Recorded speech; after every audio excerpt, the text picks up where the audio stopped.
Et si l'amour véritable ne mourait jamais, même après des années de silence, de douleur, de mensonges. Bienvenue sur Nuances d'humanité, là où les différences deviennent des ponts. Ici, chaque histoire vous rappelle que l'amour, la tolérance et l'espoir n'ont pas de couleur.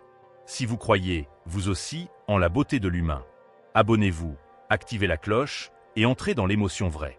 Cette histoire bouleversante est celle de Léo et Eléa. Deux âmes que tout opposait, séparées par la cruauté des classes sociales, mais réunies par ce que personne ne pouvait prévoir, le sang de leur enfant. Léo, un jeune homme métis, sans fortune, travailleur, humble, avec des rêves plein les yeux. Eléa, la fille d'un riche bourgeois, élevée dans le confort, mais prisonnière d'un monde d'interdits. Et pourtant, ils s'étaient trouvés. Leurs âmes s'étaient reconnues au premier regard. Ils s'étaient aimés, d'un amour pur. Un amour qui n'avait jamais demandé la permission à personne. Ensemble, ils rêvaient d'un futur simple. Une petite maison au bord de la mer. Des dimanches matins où la cuisine sentirait les pancakes et le café chaud. Des après-midi de musique, de rire et de baisers volés. Mais le monde avait d'autres plans. Un jour, le père d'Eléa l'appelle. Sa voix est grave, presque tremblante. Ta mère est gravement malade. Elle a besoin de toi, tout de suite. Eléa, le cœur serré, prend le premier vol. Elle ne réfléchit pas. Elle ne se doute pas que c'est un piège. À peine arrivée, tout bascule. Son père lui confisque son passeport. On lui retire son téléphone. On lui coupe toute communication avec Léo. Et le silence s'installe. Un silence lourd, étouffant, où chaque seconde lui arrache un peu plus d'espoir. Puis, quelques semaines plus tard, elle reçoit des photos, des images qu'elle aurait préféré ne jamais voir. Léo, souriant aux côtés d'une autre femme. Un mariage, un enfant dans ses bras. Eléa tombe à genoux. Elle hurle, elle pleure. Son monde s'écroule. Ce qu'elle ne sait pas, c'est que chaque sourire, chaque main tenue, était un mensonge. Ces images avaient été fabriquées, pièce par pièce, par ceux qui voulaient les séparer. Brisée, Eléa finit par céder.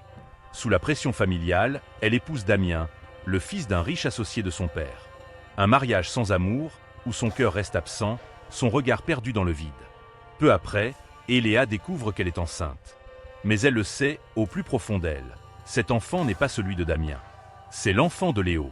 Elle garde le secret pour protéger son fils. Et elle l'élève avec toute la tendresse qu'une mère peut offrir. Elle lui donne tout, sauf une chose, la vérité sur son père. Parce que quelque chose manque. Quelqu'un manque. Les années passent. Junior, leur petit garçon grandit bien. Il est beau, joyeux, bienveillant. Jusqu'à ce matin où tout s'effondre. Il tombe gravement malade. À l'hôpital, le diagnostic tombe comme une condamnation. Leucémie rare. Il a besoin d'un donneur compatible. Mais aucun membre de la famille ne l'est. Pas même Damien. Alors, Eléa se brise. Elle ne peut plus cacher la vérité. Les larmes aux yeux, elle avoue tout à ses parents.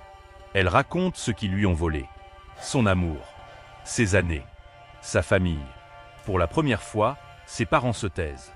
Le père baisse la tête. La mère pleure. Et ensemble, ils décident de réparer. De retrouver Léo. Léo vit seul. Dans une petite maison simple, au bout d'un chemin bordé d'arbres. Les murs portent encore les couleurs délavées du temps. Sur la table, une vieille photo d'Eléa. Il n'a jamais refait sa vie. Il disait souvent à son ami le plus proche « J'ai déjà rencontré mon éternité. Je l'attendrai jusqu'à ma mort. » Le jour où il ouvre la porte et voit Eléa, son cœur s'arrête. Il croit d'abord à un rêve. Puis elle parle. Elle raconte. Elle pleure. Et lui aussi. Ils se prennent dans les bras, longtemps, sans un mot. Parce que parfois, les larmes parlent mieux que les phrases. Léo accepte de faire le test. Il est compatible. Sans hésiter, il donne son sang.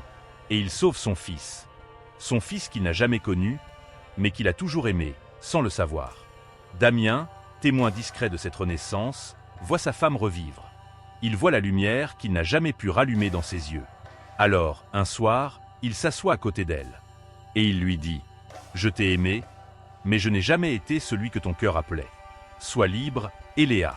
Sois heureuse. » Et il part. Sans colère. Avec dignité. Aujourd'hui, Léo, Eléa et Junior vivent ensemble. La petite maison au bord de la mer existe enfin. Le matin sent le café et les pancakes. La musique résonne dans le salon. Ils rient. Ils pleurent encore parfois. Mais surtout, ils s'aiment. Les parents d'Eléa ont demandé pardon. Ils ont accueilli Léo comme un fils. Et la vérité est apparue, simple et claire. L'amour, le vrai, revient toujours. Ce qu'on croit perdu n'est parfois qu'en sommeil. L'amour n'a pas de couleur, pas de classe, pas de prix. Il suffit d'un battement de cœur, d'un regard sincère, pour rallumer ce que les mensonges ont éteint. Alors, croyez en votre amour. N'abandonnez pas, car peut-être que quelque part, quelqu'un vous attend. Toujours. Merci d'avoir partagé ce moment d'humanité avec nous. Si cette histoire vous a touché, likez, commentez, et surtout, abonnez-vous pour ne rien manquer. Chaque semaine, une nouvelle nuance vous attend.